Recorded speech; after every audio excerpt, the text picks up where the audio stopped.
بسم اللہ الرحمن الرحیم۔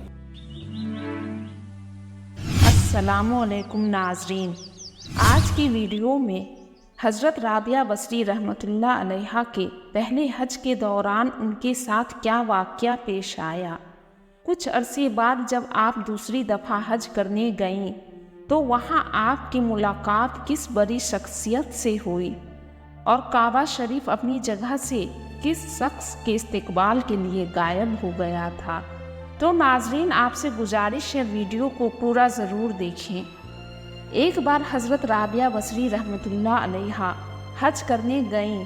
جب آپ کعبہ شریف پہنچی تو اللہ تعالیٰ سے پوچھنے لگتی ہیں کہ اے اللہ، میں تو مٹی سے بنی ہوں اور کعبہ پتھر سے بنا ہوا ہے، میں تو بلا واسطے تجھ سے ملنا چاہتی ہوں۔ اس پر غیب سے انہیں آواز آتی ہے، اے رابعہ، کیا تو دنیا کے نظام کو بدلنا چاہتی ہے؟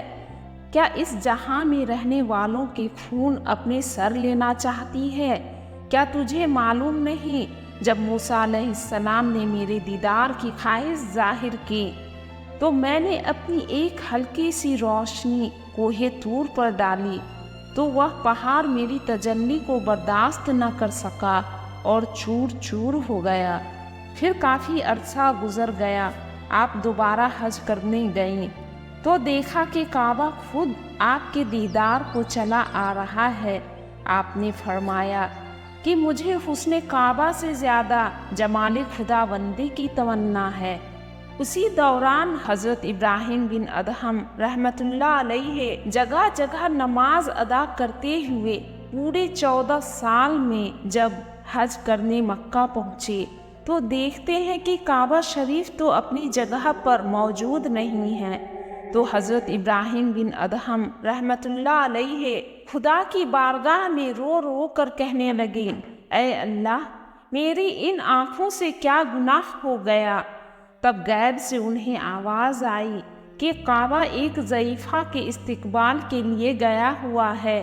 کچھ دیر گزر گیا تو کعبہ اپنی جگہ پر موجود تھا اور ضعیفہ لاٹھی ٹیکتے ہوئے چلی آ رہی تھی۔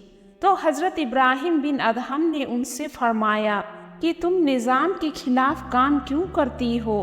تو حضرت رابعہ بصری رحمۃ اللہ علیہا ان سے فرماتی ہیں کہ تم نماز پڑھتے پڑھتے پورے 14 سال میں یہاں آ پہنچے ہو اور میں اپنی عاجزی اور خاکساری کی بدولت یہاں پر پہنچی ہوں۔ ناظرین، اگر آپ حضرت رابعہ بصری رحمۃ اللہ علیہا سے متعلق اور مزید ویڈیو دیکھنا چاہتے ہیں تو میں نے ویڈیو کا لنک ڈسکرپشن میں دے رکھا ہے، یا نہیں تو اینڈ اسکرین پر سے آپ دیکھ سکتے ہیں۔ ناظرین، اگر ویڈیو آپ کو پسند آئی ہو تو ایک لائک، چینل کو سبسکرائب کر بیل آئیکن کو ضرور دبا دیں تاکہ میری ہر آنے والی اسلامک ویڈیو کی نوٹیفیکیشن سب سے پہلے آپ تک پہنچ سکے، اور ساتھ ہی کمنٹ سیکشن میں اپنی رائے کا اظہار کر سبحان اللہ ضرور لکھ دیں۔ السلام علیکم رحمۃ اللہ وبرکاتہ۔